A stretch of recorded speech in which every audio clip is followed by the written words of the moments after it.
Praise the Lord. கர்த்தர் நல்லவர், அவர் கிருபை என்றும் உள்ளது. அல்லேலூயா. அவர் கிருபை என்றைக்கும் மாற்றாதவர். அவர் அன்பிலே ஒரு நாளும் மாற்றம் இராது. எத்தனை பேர் விசுவாசிக்கிறீங்க? அவர் மாறாதவரை போல அவருடைய அன்பும் என்றைக்கும் மாறுவதில்லை. விசுவாசிங்க. இந்த நாளிலும் கர்த்தர் நமக்கு கொடுக்கிற வாக்குறுதி, இந்த மாதம் தேவன் நம்மோடு பேசும்படியாய் கொடுத்த வார்த்தைகள் ஆதியாகமத்தின் புஸ்தகம் 12ஆம் அதிகாரம் 2ஆம் வசனம் வாசிங்க. நான் உன்னை பெரிய ஜாதியாக்கி உன்னை ஆசீர்வதித்து உன் பேரை பெருமைப்படுத்துவேன், நீ ஆசீர்வாதமாய் இருப்பாய். அல்லேலூயா. எத்தனை பேர் இந்த வார்த்தையை விசுவாசிக்கிறீங்க? இது பல முறை கேட்ட வசனங்க, இது எங்களுக்கு நல்லா தெரிஞ்ச வசனங்க அப்படின்னு நீங்கள் சொன்னாலும் கூட ஆவியானவர் இந்த மாதம் இந்த வார்த்தையை கொண்டு உங்களை அற்புதமாக நடத்த போகிறார். அல்லேலூயா, அல்லேலூயா. தேவனுடைய வார்த்தை என்றைக்கும் மாறாதது. அவர் சொன்னபடி செய்கிறவர். கர்த்தர் இன்றைக்கு உங்களை பார்த்து சொல்கிறார், நான் உன்னை பெரிய ஜாதியாக்குவேன். நீ குறுகி போவதில்லை, நீ மடிந்து போவதில்லை, நீ அழிந்து போவதில்லை. உன்னை நான் பெரிய ஜாதியாக மாற்றுவேன், உன்னை ஆசீர்வதித்து உன் பேரை பெருமைப்படுத்துவேன். நம்ம பேரை அழிக்க பிசாசு எத்தனை பேரை எழுப்பினாலும், நம்மை அழிக்க எத்தனை விதத்தில் பிசாசு திட்டங்களை தீட்டினாலும், ஆண்டவர் உங்களை பார்த்து சொல்ற, உன் பேரை அழிக்க யாராலையும் முடியாது. ஏன்னா அவர் நம்முடைய பேரை பெருமைப்படுத்தி இருக்கிறார். நீ ஆசீர்வாதமாக இருப்பாய். அல்லேலூயா, அல்லேலூயா. அருமை தேவச்சனமே, இதை ஆபிரகாமுக்கு தேவன் இந்த வாக்குத்தத்தங்களை கொடுத்தார் என்பது நாம் எல்லாரும் அறிந்த வார்த்தைகள் தான். ஆனாலும் இன்றைக்கு ஆபிரகாமின் சந்ததியாகி நமக்கும் இந்த வாக்குத்தத்தங்கள் உரித்தாகும். விசேஷமாய் இந்த மாதத்தில் நம்முடைய மனம், நம்முடைய இருதயம் எந்தெந்த விதத்தில் கலங்கி கொண்டிருக்கிறது, எவ்விதத்தில் நீங்கள் போராடி கொண்டிருப்பீர்கள் என்பது கர்த்தருக்கு தெரியும். ஆவியானவர் சொன்னான்னா சரியாக தான் சொல்லுவார். அல்லேலூயா, அல்லேலூயா. அவருடைய வார்த்தைகள் அந்தந்த மாதத்தில் நம்மை தேய்ச்சுகிறதா, நம்மை உருவாக்குகிறதா இருக்கிறதா. நிறைய நேரம் இதை உணர்ந்திருக்கிற ஒவ்வொரு மாதமும் பேசப்படுகிற வார்த்தைகள் நம்முடைய வாழ்க்கையில் பலவிதமான காரியங்கள் அதுக்கேற்ற விதமாக தான் இருக்கும். அந்த வார்த்தை நம்ம அப்படியே அந்தந்த மாதத்தில் நம்ம தேய்ச்சி கொண்டு வரும். அதே போல் இந்த மாதமாக ஆண்டவர் சொல்கிறாரு, ஒருவேளை சத்துரு உங்கள் சந்ததியே அழிந்து போக, நீங்கள் எழும்பாதபடிக்கு உங்களுடைய வாழ்க்கையில் பலவிதமான போராட்டங்களை உண்டாக்கக்கூடுமானால் ஆண்டவர் முன்னெச்சரிக்கையாக சொல்லிட்டாரு, நான் உன்னை ஆசீர்வதித்திருக்கிறேன், உன்னை பெரிய ஜாதியாக்கி இருக்கிறேன், உன் பேரை நான் பெருமைப்படுத்துவேன், நீ எந்த விதத்திலும் பயப்படாதன்னு ஆண்டவர் சொல்லியிருக்க. அல்லேலூயா, அல்லேலூயா, அல்லேலூயா சொல்லுங்க. இங்கே சொல்லப்படுகிற அருமையான தேவச்சனமே, கர்த்தர் அவனை பெரிய ஜாதி ஆக்குவேன் என்று வாக்கு பண்ணினவர். அவர் சொல்கிற வார்த்தை நீங்கள் புரிஞ்சுக்கணும். நம்முடைய சந்ததி நிச்சயமாக பெருகும், நம்முடைய சந்ததி அழிந்து போவது இல்லை. ஆனாலும் இங்கே ஆண்டவர் ஒரு வார்த்தையை சொல்கிற, நீங்கள் கவனித்து கேட்கணும். அவன் ஒரு பெரிய ஜாதியாக போகிறதினாலும் அவன் மூலமாக தான் பூமியில் உள்ள சகல ஜாதிகளும் ஆசீர்வதிக்கப்பட போகிறது. நான் செய்ய போகிறத, அல்லேலூயா, அல்லேலூயா. உங்களோட சந்ததி இந்த பூமியில் பெருகும், நீங்கள் ஆசீர்வாதமாக இருப்பீங்க. உங்களுக்கு இந்த மாதம் ஆண்டவர் எதையுமே மறைக்க போகிறதில்ல, உங்களுக்கு மறைச்சி எதுவுமே நடக்க போகிறதில்ல. முன்கூட்டியே நீங்கள் எல்லா காரியங்களையும் அறிந்து கொள்ள போகிறீங்க. ஆவியான பிசாசு எவ்வளவா மறைத்து உங்கள் வாழ்க்கையை கெடுக்க அவன் செயல்படுவானோ, அவ்வளவாய் ஆவியானவர் பகிரங்கமாய் உங்களுடைய வாழ்க்கையின் காரியங்களை உங்களுக்கே வெளிப்படுத்த போகிறார். உங்களுக்கு மறைச்சி எதுவுமே ஆண்டவர் செய்ய போகிறது இல்லை. இது எவ்வளோ பெரிய விஷயம் நீங்கள் யோசிச்சு பாருங்க. வானாதி வானங்களை படைத்த தேவன், சர்வ வல்லமையுள்ள கர்த்தர், அவர் நமக்கு சொல்லணுன்ற அவசியம் இல்லை, இல்லைங்களா? அவருக்கு எல்லா அதிகாரமும் இருக்குது. நம்முடைய வாழ்க்கையை எப்படி வேணாலும் நடத்தி கொண்டு போக முடியும். ஆனால் அந்த தேவன் உங்களை என்னையும் பார்த்து சொல்கிறாரு, ஓ மூலமாக இந்த உலக ஜாதி ஆசீர்வதிக்கப்பட போகுது. ஆகையினால உனக்கு நான் எதையுமே மறைக்க மாட்டேன், எல்லாத்தையும் உனக்கு வெளியரங்கமாக்குவேன். இந்த பூமியில் நடக்க போகிற ஒவ்வொரு சம்பவங்களும், உங்கள் குடும்பத்தில் நடக்க போகிற சம்பவங்களும், உனக்கான செய்தியும் நான் உனக்கே சொல்லுவேன். ஆண்டவர் சொல்கிறேன், எதையுமே உனக்கு நான் மறைக்க மாட்டேன். அல்லேலூயா. எல்லாத்தையும் உனக்கு வெளியரங்கமாக்குவேன். எப்பேற்பட்ட ஆட்களுக்கு தேவன் இதை வெளியரங்கமாக்குவார். இந்த வாக்குத்தத்தை யாருக்கு உரித்தாக்கும் என்று சொல்லி தெளிவாய் அதே 12ஆம் அதிகாரம் 1ஆம் வசனம் சொல்லுது. நீ உன் தேசத்தையும் உன் இனத்தையும் உன் தகப்பன் வீட்டாரையும் விட்டு புறப்பட்டு நான் உனக்கு காண்பிக்கும் தேசத்துக்கு போ. அல்லேலூயா. இது ஒன்றும் சாதாரண விஷயம் இல்லைங்க. விட்டு புறப்பட்டு போ. சொந்த பந்தத்தை விட்டு, உன் ஊரை விட்டு, நீ வாழ்கிற இப்போ இருக்கிற இந்த சூழ்நிலையை விட்டு நீ ஒரு இடத்துக்கு போ அப்படின்னு சொல்கிறது இன்றைக்கி காலகட்டத்துக்கு வேணால் சந்தோஷமாக இருக்கும். அமெரிக்காவுக்கு போ, துபாய்க்கு போனால் நம்ம எல்லாருக்கும் தெரியும் அங்கே ஜாலியான வாழ்க்கை. ஆமென். ஒரு தேசத்தை விட்டு ஒரு தேசத்தை போகும்போது இப்போ எல்லாருக்கும் ஒரு சந்தோஷமாக இருக்குது. ஆனால் அந்த காலம் அப்படிப்பட்டது அல்ல. அந்த ஊர் எப்படி இருக்கும்னு அவங்களால பார்த்து தெரிஞ்சிருக்க முடியாது. அந்த மக்கள் எப்படி இருப்பாங்க, அங்கே சூழ்நிலைகள் எப்படி இருக்கும், எப்படி நம்மளை போனால் அங்கே எப்படி வரவேற்பாங்க, எதுவுமே அந்த இடத்த பற்றி தெரியாது. காடாக இருக்குமா, மலையாக இருக்குமா, தண்ணி ஏராளமாக இருக்குமா, இல்லை அங்கே வாழக்கூடிய சூழ்நிலைகள் நமக்கு எப்படி இருக்கும், எதையுமே அவங்களால அறிஞ்சிருக்க முடியாது. கானான் எப்படி இருக்கும்ன்றது ஆபிரகாமுக்கு கொஞ்சமோ ஐடியாவே இல்லை. அவர் எந்த வாட்ஸ்அப்லேயும் பார்க்க முடியாது, எந்த யூடியூப்லேயும் பார்க்க முடியாது, ஒன்றுமே தெரியாது. யார் அந்த ஊர்லேருந்து வந்து அது அப்படி இருக்க போகுதுன்னு சொல்லவும் கிடையாது. ஸோ அந்த இடம் எப்படிப்பட்டதாக இருக்கும்னு ஆபிரகாமுக்கு ஒன்றுமே தெரியாது. ஆனால் இப்போ வாழ்ந்துட்டு இருக்குது. ஆக்சுவலாக ஆபிரகாம் வாழ்ந்த காலத்தில் அந்த ஊர் தேசம் ரொம்ப நம்ம சிட்டி மாதிரி நல்ல டெவலப்டு பிளேஸ். ஆபிரகாம் அவனோட ஆதியே நல்ல பணக்காரனாக தான் வாழ்ந்திருக்கான். அவன் ரொம்ப பிச்சைக்காரனை ஏழையெல்லாம் வாழ்ந்து கடவுளை எடுத்துன்னு போய் அதுக்கப்புறம் ஆசீர்வாச்சாரில் அவன் ஆசீர்வாதமாக தான் இருந்திருக்கான். நல்ல வியாபாரம் பண்ணி செழிப்பான ஒரு இடத்துல இருந்திருக்கான். யோசிச்சு பாருங்க, நல்ல செட்டிலான ஒரு இடத்துலேருந்து அந்த இடத்துலேருந்து திரும்ப நம்ம ஒரு இடத்துக்கு போய் திரும்ப வளரணும்னு நினைக்கும் போது எவ்வளோ கஷ்டம். குடும்பமாக ஒரு இடத்துக்கு போகணும் அப்படின்னா அதில் எவ்வளோ பிரச்சனைகள் இருக்குது நீங்கள் கொஞ்சம் யோசித்து பாருங்கள். அப்போ ஒன்றுமே இல்லாத பிரயாணத்துக்கு வாகனங்கள் கிடையாது. இப்போ தங்க போகிற வீட்டுக்கு திரும்ப போய் இவன் என்னைக்கு வீடு கட்டி அதில் தங்கி எப்போ அவனுக்கு வேண்டிய பொருளெல்லாம் அங்கே வாங்கி எவ்வளோ பொருளை தூக்கிட்டு போய் கொஞ்சம் யோசிக்கவே முடியல. பார்த்துக்கோங்க. இப்போ நம்ம ஒரு வீட்டிலேருந்து ஒரு வீட்டு டிரான்ஸ்ஃபர் ஆகணுன்னாவே எவ்வளோ யோசிக்க வேண்டியது இருக்குது. ஆனால் ஆபிரகாமின் காலத்தில் ஆண்டவர் சொல்லிட்டா, நீ இந்த ஊர் தேசத்தை விடு, உன் இனத்தை விடு, உன் ஜனத்தை விடு, இந்த ஊரை விடு, நீ கிளம்பிப்போ. அல்லேலூயா. ஆண்டவர் உங்களுக்கு எனக்கு மறைக்காமல் எல்லாத்தையும் வெளிப்படுத்தணுன்னா எவ்வளோ ஒரு டெடிகேஷன் தேவையாக இருக்குது நமக்குள்ளே. யோசிச்சு பாருங்கள். அவர் சொன்ன வார்த்தையை கொஞ்சமும் தவற விடாமல் ஆபிரகாம் அந்த வார்த்தையை அப்படியே தன் இருதயத்தில் ஏற்றுக்கொண்டு அதுக்கு அப்படியே தன்னை விட்டு கொடுத்தான் என்று வேதம் சொல்லுது. சொன்ன உடனே அவன் என்ன பண்ணிட்டான், எதுவுமே எதிர்பேச்சு பேசலை. முதல் எதிர்பேச்சு பேசாது இருக்கிறவர்களை தேவன் ரொம்ப ஆசீர்வதிப்பார். கடவுள் சொன்னால் அது அப்படியே கீழ்ப்படியணும். கர்த்தர் சொல்கிற வார்த்தைக்கு அப்படியே ஏற்றுக்கொள்ளணும். இது ஏன் இப்படி நடக்கக்கூடாதா, என் வாழ்க்கையில் ஏன் இது இப்படி நடந்திருக்கக்கூடாதா, ஏன் கடவுளுக்கு இதெல்லாம் தெரியாதா, ஏன் சூழ்நிலைகளை மாற்றி அமைச்சிருக்கலாமே.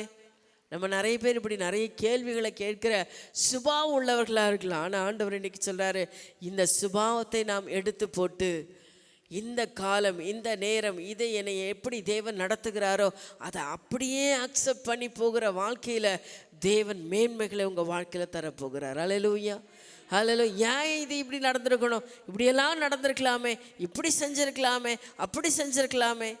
எந்த வாதம் நமக்குள்ளே பெறாதபடிக்கு நாம் விட்டு கொடுக்கிறவளாக இருப்போம். ஆபிரகாம் அப்படி தான் இருந்தார். அவரை போன்னு சொன்னோடனே அவர் வாழ்க்கையில் எந்த ஒரு அவருக்குள்ளாகவும் வாதம் பிறக்கல, மற்றவங்க இடத்துல வாதம் பிறப்பதற்கு ஒரு இடம் கொடுக்கவே இல்லை.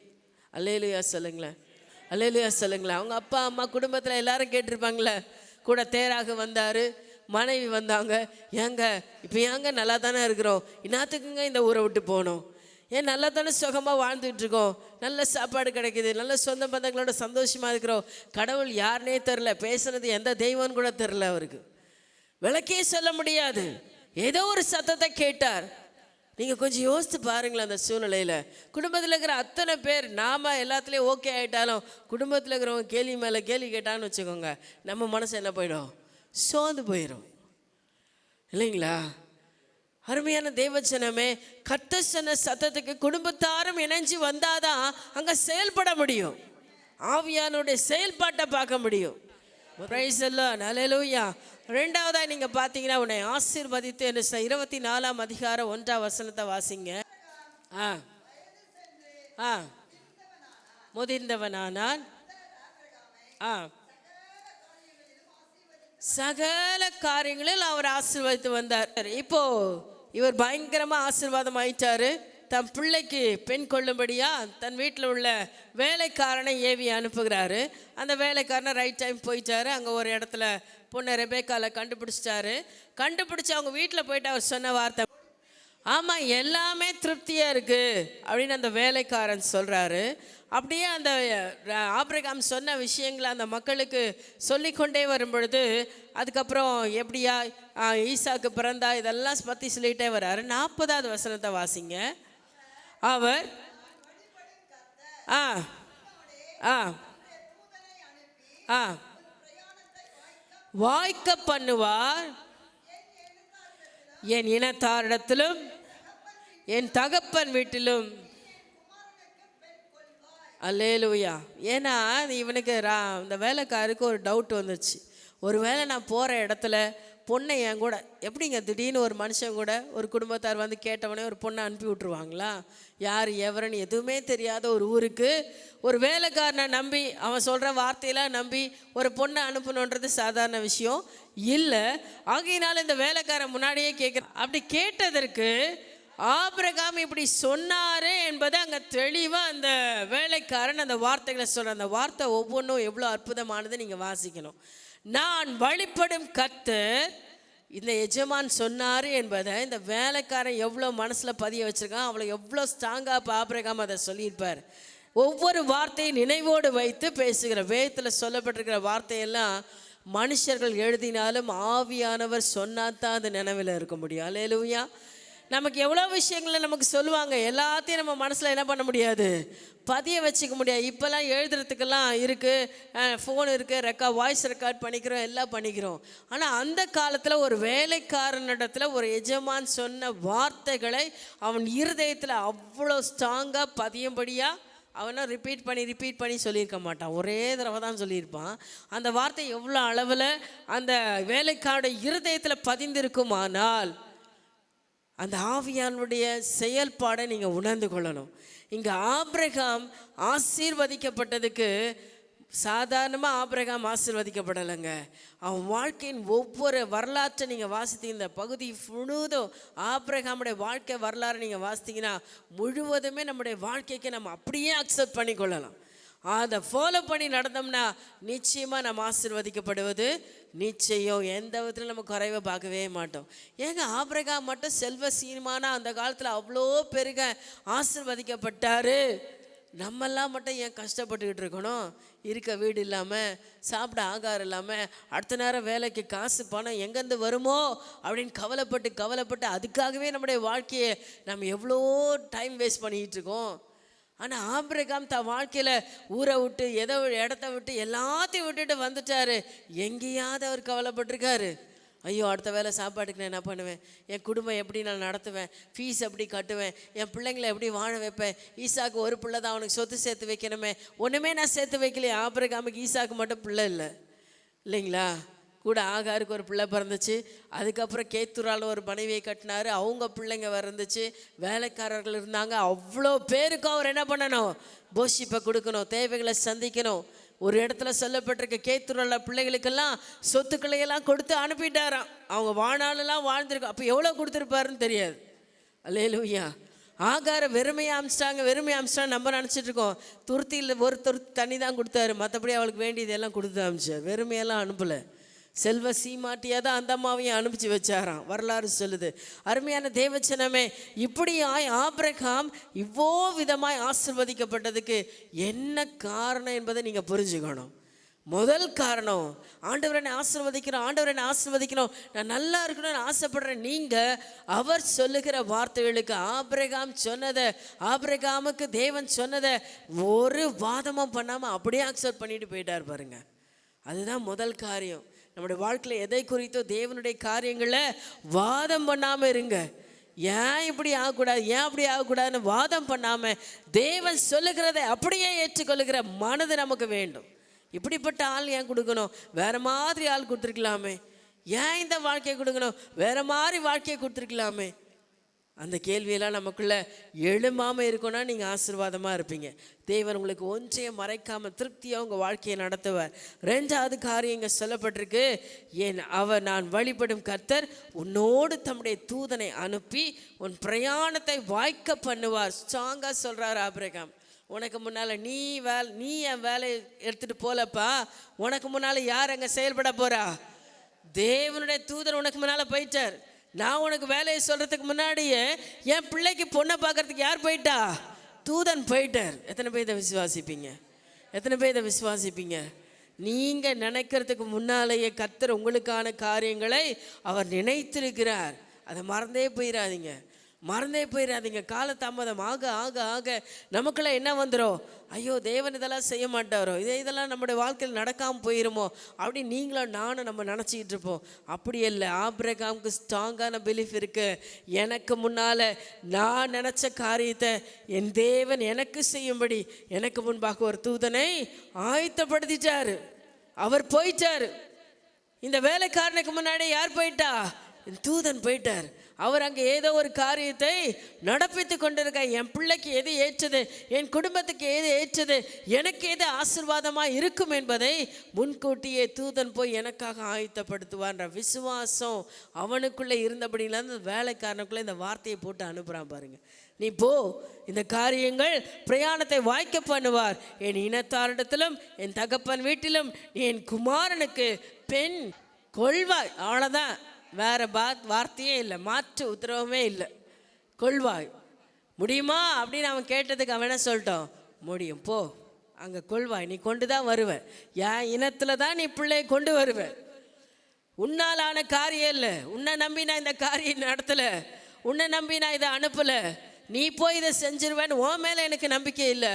உன்னை அனுப்புகிறேன், ஆனால் செய்ய போகிறது யார் தான்? எத்தனை பேர் விசுவாசிக்கிறீங்க? உங்களுக்கு இனி காரியங்களை செய்ய போகிறது கர்த்தர் தான் என்பதை நீங்கள் விசுவாசிக்கணும். ஐயோ, நான் இவ்வளோ போய் பிரயாசப்பட்டேன், என் பிள்ளைகளை நான் இப்படி பிரயாசப்பட வச்சேன், நான் இந்த காரியத்தை இவ்வளோ செயல்படுத்தினேன், இது நடக்கலையே என்ற அவிசுவாசத்துக்கு இடம் கொடுக்காதபடி போய் எத்தனை மாதம் ஆச்சு அந்த ஊர் பிரயாணத்தை போய் அடையிறதுக்கு, அந்த ஊரில் போய் ரெபேக்காலை சந்திக்கிறதுக்கு எவ்வளோ காலம் ஆச்சு, அதெல்லாம் திரும்ப ரிட்டர்ன் வரல ஒரு பொறுமையாக காத்திருக்கணும். அப்போ தான் பதில் ஆச்சா இல்லையான்னு தெரியும். ஆனால் போகும்போதே அவர் சொல்லிட்டார், காரியத்தை கர்த்தர் வாய்க்க பண்ணியிருக்கிறார். அல்லேலூயா. எத்தனை பேருக்கு இந்த விசுவாசம் இருக்குது? கண்டு விசுவாசிக்கிறவனை காட்டிலும், நல்லா சத்தமாக சொல்லுங்கள், கண்டு விசுவாசிக்கிறவனை காட்டிலும் இது நடக்கும்னு யார் உண்மையாக விசுவாசிக்கிறீங்களோ அது உங்கள் வாழ்க்கையில் நடக்கும். அல்லேலூயா, அல்லேலூயா. காணாத காரியத்தை தேவன் எனக்கு செய்து முடிப்பார், அவரால் முடியுங்க, அவர் நடத்துவார் என்பதை நீங்கள் விசுவாசிப்பீர்களானால் இந்த மாதம் உங்கள் வாழ்க்கையில் நடக்க போகிற சம்பவங்கள் மகா அற்புதங்களாக இருக்கும். அல்லேலூயா. வர்றதுக்கு முன்னாடியே நீங்கள் விசுவாசிக்க, இது தேவனால் கூடுங்க, இது தேவன் எனக்கு செய்வாருங்க, இந்த காரியத்தை கர்த்தர் எனக்கு நடத்துவாருங்க. அந்த விசுவாசத்தோடு நீங்கள் அறிக்கை செய்வீர்களானால் நீங்கள் எதை வேண்டுமானாலும் அவருடைய பாதத்தில் பெற்றுக்கொள்ள முடியும். வேதம் சொல்லுது, யோபு சொல்கிறாரு, தேவரீர் சகலத்தையும் செய்ய வல்லவர், நீர் செய்ய நினைத்தது, நல்லா சொல்லுங்க, நீ செய்ய நினைத்தது தடைப்படாது. யார் இந்த வார்த்தைகளை உண்மையாக விசுவாசிக்கிறீங்களோ அவளுக்கு, அதாவது இது ஜென்ரலாக நம்ம எல்லாரும் கேட்டுகிட்டே இருக்கிற வார்த்தை, மனசார அறிக்கை செய்கிற வார்த்தைகள் தான். ஆனால் அந்த வார்த்தையை இவங்க இருதயத்தில் எப்போ ஸ்ட்ராங்காக நம்புகிறீங்களோ அப்போ தாங்க அது வெளிப்படும். சும்மா வாயில் சொல்லிக்கிட்டு இருக்கிறது இல்லை, நினச்ச இடத்துல ஒட்டி வச்சுக்கிறது இல்லை, நினச்ச நேரத்தில் அது சும்மா தேவைப்படும் போது சொல்லிக்கிறது அல்ல. இருதயத்தில் விசுவாசிக்கணும், இருதயத்தில் விசுவாசிக்கணும், இருதயத்தின் ஆழத்தில் அதை நம்பப்படணும். அல்லேலூயா.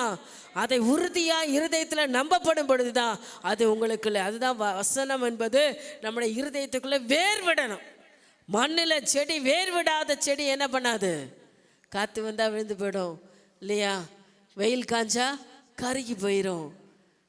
இன்றைக்கி நம்முடைய வாழ்க்கை அநேக நேரம் ஆட்டம் காண்றதுக்கு இதுதான் முக்கிய காரணம். வசனமானது இருதயத்துக்குள்ளே வேர்விடணும். ஆபிரகாமுக்கு தன் வாழ்க்கையில் தேவன் இதை செய்வார், என்னை இவ்வளோ தூரம் நடத்தி வந்த தேவன் என் எதிர்காலத்துக்கு வேண்டியது, என் சந்ததிக்கு வேண்டியதையும் அவர் செய்வார் என்பதை ஆபிரகாம் நம்பி இருந்தார். ஊரை விட்டு தேசத்தை விட்டு என்னை கொண்டு வந்த தேவன் என் பிள்ளைக்கு வேண்டியதையும் அவர் செய்வார் என்பதை நம்பி இருந்தார். இன்றைக்கி நீங்கள் உங்கள் வாழ்க்கையில் அந்த நம்பிக்கை கொள்கிறீங்களா?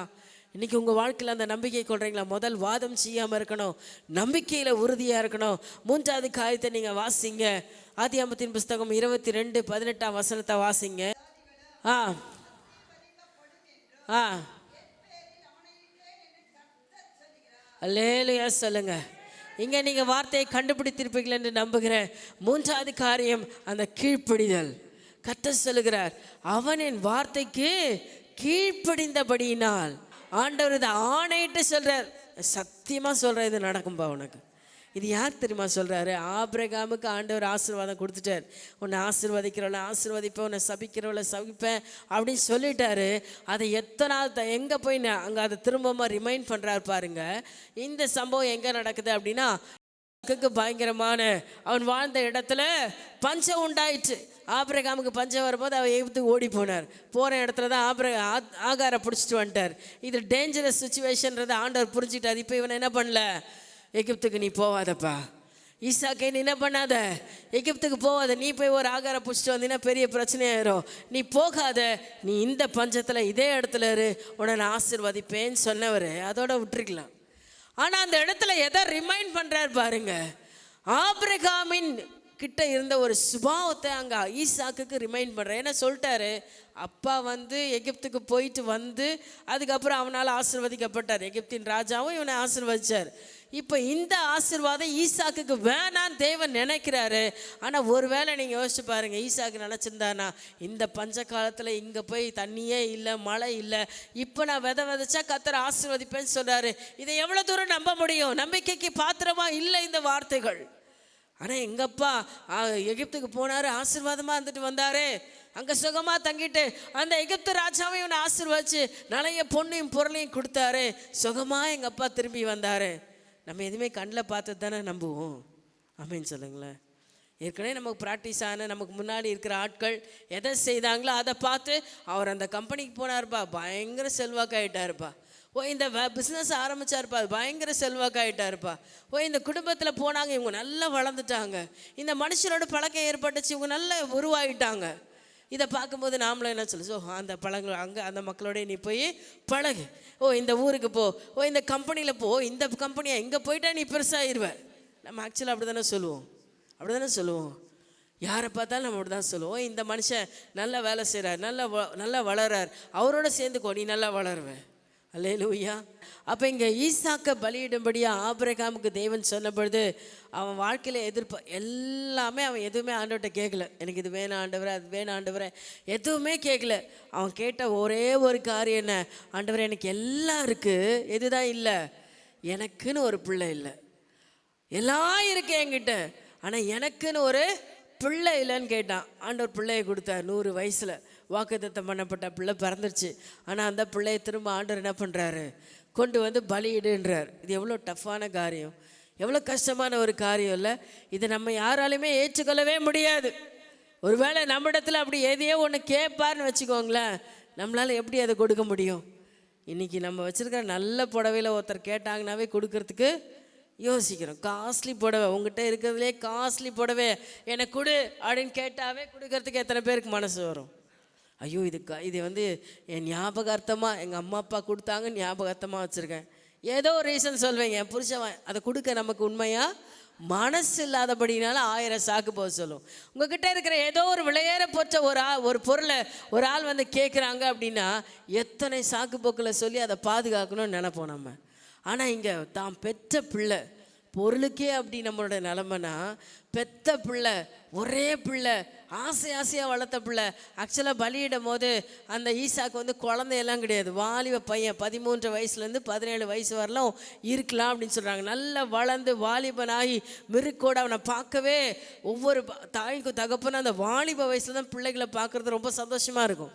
ஏன்னா அடுத்த தலைமுறை உருவாயிடுச்சு, அவங்க இனிமேல் நம்ம டேக் ஓவர் பண்ணிப்பாங்க, நமக்கு ஈராக வளர்ந்துட்டாங்கன்றதை பார்க்குறது பிரமிப்பாகவும் பெருமையாகவும் இருக்கக்கூடிய அந்த ஸ்டேஜ்.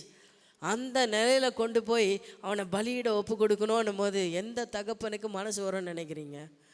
ஆனால் ஆபிரகாம் அந்த இடத்துலும் அவன் அந்த அந்த வார்த்தை ஆண்டவர் சொல்ல என் சொல்லுக்கு கீழ்ப்படிந்தபடினால் சாராளுக்கு சொல்லலை, வேலைக்காரங்களுக்கு சொல்லலை, ஈசாக்கை கூட கூப்பிட்டு போகிறேன், ஈசாக்கு கிட்ட கூட சொல்லலை அவளை நான் பலியிட போகிறேன்றது. அந்த தகப்பனுடைய இருதயத்தை நீங்கள் கொஞ்சம் யோசித்து பார்க்க முடியுதா உங்களால்? கர்த்தருடைய வார்த்தைக்கு அவன் எவ்வளவா கீழ்ப்படிந்திருந்தான். ஏன் யார்கிட்டையாவது ஒரு வார்த்தை சொல்லிட்டா நாமளாக தான் என்ன பண்ணியிருப்போம், அப்போவே ஒப்பாரி வச்சு ஊரையே கூப்பிட்டு என்ன என் ஆண்டவர் இப்படி பலியிட கொடுக்க சொல்லிட்ட கொடுக்கும். ஆனால் கொடுக்கறதுக்கு முன்னாடி ஊருக்கே பப்ளிசிட்டி பண்ணி வச்ச பேனர் கூட அடித்து ஒட்டி நான் கர்த்தருக்கு பலியிட போகிறேன், என் பிள்ளையே நான் கர்த்தருக்கு ஒப்பு கொடுக்க போகிறேன். இன்றைக்கி ஜெனரேஷன் இருந்தால் அது செய்யும். உடனே வாட்ஸ்அப்பில் எல்லாருக்கும் நியூஸ் பரப்பி நான் பலியிட போகிறேன், இன்ஸ்டாகிராம், ஃபேஸ்புக் எல்லாத்துலேயும் போட்டு நான் கர்த்தருக்காக என் பிள்ளையை பலியிட போகிறேன், இதே அட்வர்டைஸ்மெண்ட் ஆக்கியிருப்பாங்க. ஆனால் அன்னைக்கு ஆபிரகாம் தன் சாராளுக்கும் சொல்லலை. ஏன்னா தன்னுடைய இருதயம் இப்போ தத்தளிச்சிட்ருக்கு. அவனுடைய இருதயம் இப்போ எப்படி இருக்குது, தத்தளிச்சிட்ருக்கு. பிள்ளையை கூட்டு கொடுக்க அவனுக்கும் மனசு இல்லாமல் தான் இருந்திருக்கும். இந்த தத்தளிப்பின் மத்தியில் யாராவது ஒருத்தர் அட விடுப்பா, கர்த்தர் சொன்னா என்ன, இது குழந்தை இல்லையா, உனக்குன்னு கொடுக்கப்பட்ட குழந்தை இல்லையான்னு ஒரு வார்த்தை சொல்லிட்டு என் இருதயத்தை யாரும் என்ன பண்ணிடக்கூடாது, கடினப்படுத்திடக்கூடாது. நான் கர்த்தருடைய வார்த்தைக்கு கீழ்ப்படிவதை யாரை என்ன தடுத்துடக்கூடாதுன்றதில் அவர் கவனமாக இருந்தார். அல்லேலூயா. இன்றைக்கி எத்தனை பேர் இப்படி ஜாக்கிரதையாக இருக்க போகிறீங்க இந்த மாதம்?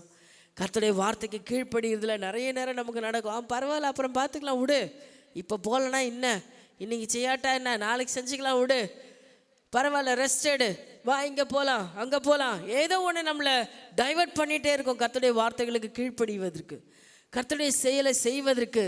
யாரோ ஒருத்தர் நம்ம பக்கத்தில் டைவர்ட் பண்ணுவாங்க. ஆனால் நம்ம நிறைய நேரம் என்ன பண்ணுவோம்னா டைவர்ட் பண்ணுறவங்களோட வார்த்தைக்கு முதலிடம் கொடுப்போம். ஆனால் கர்த்தர் சொன்ன வார்த்தை கீழ்ப்படியுதுன்றது 100ல் ஒருத்தர் தான் இருக்க முடியும். அல்லேலூயா. ஆபிரகாமுடைய இருதயத்தை கர்த்தர் பார்த்தார். அவன் கொஞ்சமாக யோசிக்கவே இல்லை. கர்த்தர் சொல்லிட்டார் அதை செய்யணும், அவ்வளோதான். அப்படியே பிரம்ம பிடிச்சவன் மாதிரி செஞ்சிட்டு இருக்கான். அவன் இருதயத்தை கடினப்படுத்திக்கிட்டான். அவன் சரீர கஷ்டங்கள், அவன் இவ்வளோ தூரம் ராத்திரி பிரயாணம் பண்ணி அந்த மலை மேலே ஏறி அந்த பிள்ளையை கொண்டு போய் பலியிடணும், கட்டைங்களை வர தூக்கிட்டு போனோம், எவ்வளோ சிரமம் நீங்கள் பார்த்துக்கோங்க. அதெல்லாம் அவனுக்கு சிரமமாகவே தெரில. அவனுடைய யோசனை ஒன்றே ஒன்று தான், எப்படியாவது நான் கர்த்தருடைய வார்த்தைக்கு கீழ்ப்படிஞ்சிடணும், கர்த்தருடைய வார்த்தைக்கு நான் கீழ்ப்படிஞ்சிடணும். நீங்கள் யோசிச்சு பாருங்கள், இது நிச்சயமாக நம்மளால் சாத்தியமே இல்லைங்க. ஆனால் சாத்தியப்படுத்திட்டீங்கன்னா நீங்கள் ஆபிரகாமை போல ஆசீர்வதிக்கப்படுங்க. ஆபிரகாம் சும்மாலாம் ஆண்டவர் ஆசீர்வதிச்சில்ல. நீங்கள் நினைக்கிற மாதிரி சும்மாவே ஆண்டவர் அள்ளி அள்ளி கொடுத்துட்டார் இல்லையா, ஆண்டவர் அள்ளி அள்ளி கொடுத்துர்லங்க. அவ்வளோ டெடிக்கேஷன் ஆபிரகாமுடைய வாழ்க்கையில். இன்றைக்கி உங்கள் வாழ்க்கையில் இந்த மாதம் ஆசீர்வாதங்களை நீங்கள் பார்க்கணும் அப்படின்னா இந்த டெடிக்கேஷன் உங்களுக்கு வேணும், இந்த கீழ்ப்படிதல் வேணும். இங்கே ஆபிரகாமின் ஆசீர்வாதம் 3வது தலைமுறை யாக்கோபுக்கு இந்த ஆசீர்வாதத்தை ஈசாக்கு கொடுக்கிறார். இங்கே சொல்லப்பட்டிருக்கு, உன் ஜனங்கள் உன்னை சேவிக்கும், ஜாதிகள் உன்னை உணங்கவும் கடவர்கள், உன் சகோதரருக்கு எஜமானனாய் இருப்பார், உன் தாயின் பிள்ளைகளை உன்னை வணங்குவார்கள், உன்னை சகிப்பிக்கிறவர்களை சபிக்கப்பட்டவர்களும் உன்னை ஆசீர்வதிக்கிறவர்கள் ஆசீர்வதிக்கப்பட்டவர்களுமாய் இருப்பார்கள். ஆபிரகாமுக்கு சொன்ன அதே வார்த்தையை இந்த இடத்துல யாக்கோபுக்கு தேவன் ஞாபகப்படுத்துகிறார். அல்லேலூயா. அருமையான தேவச்சனமே, நான் இன்றைக்கு ஒரு வார்த்தை உங்களுக்கு சொல்கிறேன். இந்த மாதம் யார் உங்களை ஆசீர்வதிக்கிறாங்களோ அவங்க ஆசீர்வாதமாக இருப்பாங்க, யார் உங்களை சபிக்கிறாங்களோ அவங்க சாபத்துக்குள்ள ஆவாங்க. அல்லேலூயா, அல்லேலூயா. இது எவ்வளோ பெரிய பிளஸ்ஸிங் தெரியுமா? இந்த பிளஸ்ஸிங்கை எத்தனை பேர் ஆமேன்னு சொல்லி ஏற்றுக்கொள்கிறீங்க? உங்களை யாரெல்லாம் ஆசீர்வதிக்கிறாங்களோ, நீ நல்லா இருப்பான்னா அவங்க நல்லா இருப்பாங்க, நீ நாசமாக போவேன்னு உங்களை பார்த்து யாராவது சொல்கிறாங்கன்னு வச்சுக்கோங்களேன், அது யாருக்கு தான் வேதனையாக போயிடும், அவங்களுக்கு வேதனையாக போயிடும். இது ஒரு மகா பெரிய ஆசீர்வாதம். இந்த மாதம் இதனுடைய வெளிப்பாடை நீங்கள் கண்ணார காண்பீர்கள். அல்லேலூயா.